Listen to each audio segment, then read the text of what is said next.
ಪ್ರೀತಿಯ ಬಂಧುಗಳೇ, ಕರ್ನಾಟಕ ಬುದ್ಧ ಧಮ್ಮ ಸಮಿತಿ 1993-94ನೇ ಸಾಲಿನಲ್ಲಿ ಮಾನ್ಯ ಶ್ರೀ ಬಿ ಬಸವಲಿಂಗಪ್ಪ ಅವರಿಂದ ಪ್ರಾರಂಭ ಆದದ್ದು. ಅದರ ಮೊದಲ ಅಧ್ಯಕ್ಷರಾಗಿ ಎಲ್.ಎಚ್. ಬಾಲಕೃಷ್ಣ ಅವರು ಕಾರ್ಯನಿರ್ವಹಿಸಿದ್ದಾರೆ. ಆ ಸಂದರ್ಭದಲ್ಲಿ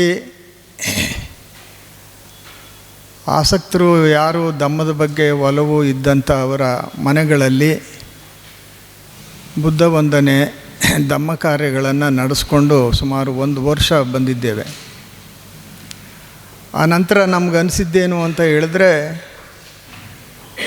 ಧಮ್ಮ ಪ್ರಚಾರಕ್ಕೆ ಒಂದು ವಿಹಾರ ಅಗತ್ಯ ಇದೆ, ಬಿಕ್ಕುಗಳು ಉಳ್ಕೊಳ್ಳೋದಕ್ಕೆ ಒಂದು ಬಿಕ್ಕು ನಿವಾಸ ಅಗತ್ಯ ಇದೆ ಅಂತ ಅನಿಸಿ ನಮ್ಮದೇ ಸಂಸ್ಥೆಯಾದಂತಹ ಡಿ ಸಂಜೀವಯ್ಯ ಸ್ಮಾರಕ ಶಿಕ್ಷಣ ಸಂಸ್ಥೆಯ ಆಡಳಿತ ಮಂಡಳಿಯವರನ್ನು ಬುದ್ಧವಿಹಾರ ನಿರ್ಮಾಣಕ್ಕಾಗಿ ಸ್ವಲ್ಪ ಜಾಗ ಕೊಡಿ ಅಂತ ಕೇಳಿದಾಗ ಅವರು ಎಕ್ಸಿಕ್ಯೂಟಿವ್ ಕಮಿಟಿ ಮೀಟಿಂಗ್ನಲ್ಲಿ ತೀರ್ಮಾನ ಮಾಡಿ, ನೀವು ಕರ್ನಾಟಕ ಬುದ್ಧ ಧಮ್ಮ ಸಮಿತಿಯವರು ನಿಮ್ಮ ಹಣದಲ್ಲಿ ಬುದ್ಧವಿಹಾರವನ್ನು ನಿರ್ಮಾಣ ಮಾಡಿಕೊಂಡು ಧಾರ್ಮಿಕ ಕಾರ್ಯಗಳನ್ನು ನಡೆಸ್ಬೋದು, ಧಮ್ಮ ಚಟುವಟಿಕೆಗಳನ್ನು ನಡೆಸ್ಬೋದು ಅಂತ ಹೇಳಿ ಪತ್ರ ನೀಡಿದರು. ಅದರ ಪ್ರಯುಕ್ತ ನಾವು ಬುದ್ಧ ಧಮ್ಮ ಸಮಿತಿಯ ಎಲ್ಲ ಪದಾಧಿಕಾರಿಗಳು, ನಮ್ಮ ಗುರುಗಳಾದ ನಂಜುಂಡಯ್ಯನವರು ಇವರ ನೇತೃತ್ವದಲ್ಲಿ ಒಂದು ಬಿಕ್ಕು ನಿವಾಸವನ್ನು ಪ್ರಾರಂಭ ಮಾಡಿದ್ವಿ. ಬಿಕ್ಕು ನಿವಾಸ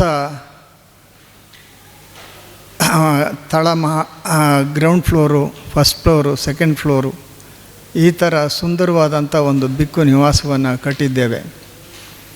ಈ ನಿವಾಸದಲ್ಲಿ ರಾಜ್ಯದ, ದೇಶದ, ವಿದೇಶದ ಬಿಕ್ಕುಗಳು ಬಂದು ವಾಸ ಮಾಡಿ ಧಮ್ಮ ಪ್ರವಚನ ನೀಡಿ ಧ್ಯಾನ ನೀಡಿ ಹೋಗಿರ್ತಾರೆ.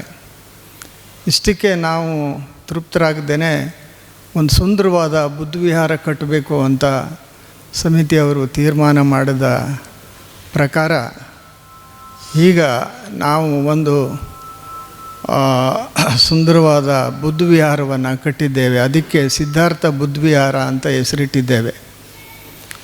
ಇದಕ್ಕೆ ಹೆಚ್ಚು ತೊಡಗಿಸ್ಕೊಂಡು ಅದರ ನೀಲಿ ನಕ್ಷೆ, ಆರ್ಕಿಟೆಕ್ಚರು ಮತ್ತೊಂದು ಇದೆಲ್ಲ ಮಾಡಿದಂಥವನು R Nataraju, retired chief engineer. So ಈ ಎಲ್ಲರ ಸಹಕಾರದಿಂದ ಇವತ್ತು ಉದ್ಘಾಟನೆಗೆ ಸಿದ್ಧ ಆಗಿದೆ. ಅಲ್ಲಿ ನಾವು ಬುದ್ಧ ಮೂರ್ತಿಯನ್ನು ಪ್ರತಿಷ್ಠಾಪನೆ ಮಾಡ್ತಾಯಿದ್ದೀವಿ. ದಿನಾಂಕ 29/3/26 ಭಾನುವಾರ. ತಾವುಗಳು ಈ ವಿಷಯವನ್ನು ನಿಮ್ಮ ಪತ್ರಿಕೆಯಲ್ಲಿ ವ್ಯಾಪಕವಾಗಿ ಪ್ರಚಾರ ಮಾಡಿಕೊಡ್ಬೇಕು ಅಂತ ವಿನಂತಿ ಮಾಡಿಕೊಳ್ತೇನೆ. ಇನ್ನು ಧಮ್ಮ ಚಟುವಟಿಕೆಗಳನ್ನು ನಾವು 2004ರಿಂದಲೂ ಕೂಡ ಅದೇ ಸ್ಥಳದಲ್ಲಿ ನಡೆಸ್ಕೊಂಡು ಬಂದಿದ್ದೇವೆ. ವರ್ಷದಲ್ಲಿ 5-6 ಕಾರ್ಯಕ್ರಮಗಳು, ಬಾಬಾ ಸಾಹೇಬರ ಜಯಂತಿ, ಬುದ್ಧ ಜಯಂತಿ, ಧಮ್ಮ ಚಿಕ್ಕಪ್ಪ ಅವತ್ತನ ದಿನ, ಬಾಬಾ ಸಾಹೇಬರು ದೀಕ್ಷೆ ತಗೊಂಡಂಥದ್ದು, ಬಾಬಾ ಸಾಹೇಬರು ಪರಿನಿಬ್ಬಾಣ ಒಂದಂದು, ಈ ಥರ ಅಷ್ಟೇ ಅಲ್ಲದೆ ಸಾಂಸ್ಕೃತಿಕ ಕಾರ್ಯಕ್ರಮಗಳು, ಅನೇಕ ವಿಚಾರ ಸಂಕಿರಣಗಳನ್ನು ನಡೆಸಿ ದಿನನಿತ್ಯ ಕಾರ್ಯಚಟುವಟಿಕೆಗಳನ್ನು ಅಲ್ಲಿ ನಾವು ನಡೆಸ್ಕೊಂಡು ಬರ್ತಾಯಿದ್ದೀವಿ. ಇಷ್ಟು ವಿಚಾರಗಳನ್ನು ಮತ್ತು ಆ ಬುದ್ಧ ವಿಹಾರಕ್ಕೆ ಹೆಚ್ಚು ಅನೇಕ ಸಮುದಾಯದ ಅಧಿಕಾರಿಗಳು, ಬೇರೆಯವರು ಎಲ್ಲ ದಾನ ನೀಡಿ ಕೈ ಜೋಡಿಸಿದ್ದಾರೆ. ಹಾಗಾಗಿ ಒಂದು ಸುಂದರವಾದಂಥ ಭವ್ಯವಾದಂಥ ಬುದ್ಧವಿಹಾರ ಕಟ್ಟಿದ್ದೇವೆ. ಅದರ ಜೊತೆಯಲ್ಲಿ ಮಧ್ಯಪ್ರದೇಶದಲ್ಲಿ ಸಾಂಚಿ ಗೇಟು ತಾವೆಲ್ಲ ಕೇಳಿರ್ಬೋದು, ನೋಡಿರ್ಬೋದು. ಅಶೋಕನ ಕಾಲದಲ್ಲಿ ನಿರ್ಮಾಣ ಆದಂಥದ್ದು. ನಮ್ಮ ಕಲಾವಿದರನ್ನು, ಕಾವಾದಲ್ಲಿ ಓದಿದಂಥ ಕಲಾವಿದರನ್ನು ಅಲ್ಲಿಗೆ ಕಳಿಸಿ ಅದನ್ನು ವಿಡಿಯೋ ಮಾಡಿ ಮತ್ತು ಫೋಟೋ ತೆಗೆಸಿ ಅಲ್ಲಿಂದ ಬಂದು ಈಗ ನಾವು ಸಾಂಚಿ ಗೇಟನ್ನು ಅದೇ ರೀತಿ ಪ್ರತಿರೂಪವಾಗಿ ನಿರ್ಮಾಣ ಮಾಡಿದ್ದೇವೆ. ಭಾಳ ಸುಂದರವಾಗಿದೆ. ಕರ್ನಾಟಕದ ಯಾವ ಭಾಗದಲ್ಲಿಯೂ ಕೂಡ ಸಾಂಚಿ ಗೇಟ್ ಇಲ್ಲ. ಹಾಗಾಗಿ ಅಂಥ ಸುಂದರವಾದಂಥ ವಿಚಾರವನ್ನು ತಾವು ಪ್ರಚಾರಗೊಳಿಸಬೇಕು ಅಂತ ವಿನಂತಿ ಮಾಡ್ಕೊಳ್ತೇನೆ.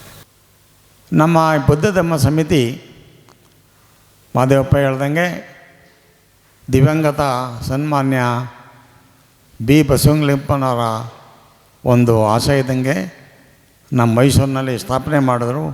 ಅದನ್ನು ನಾವು ನಡೆಸ್ಕೊಂಡು ಇಲ್ಲಿವರೆಗೆ ಬಂದು ನಾವು ಅದನ್ನು ಒಂದು ಮುಂದುವರಿಸಬೇಕು ಅಂತ ಒಂದು ಉದ್ದೇಶದಿಂದ ಕರ್ನಾಟಕ ಬುದ್ಧ ಧಮ್ಮ ಸಮಿತಿ ಭಾಳ ಆಸಕ್ತಿಯಿಂದ ಒಂದು ಬುದ್ಧವಿಹಾರವನ್ನು ನಮ್ಮ ಡಿ ಸಂಜೀವಯ್ಯ ಸ್ಮಾರಕ ಶಿಕ್ಷಣ ಸಂಸ್ಥೆ ಆವರಣದಲ್ಲಿ ನಿರ್ಮಾಣ ಮಾಡಿದ್ದೀವಿ.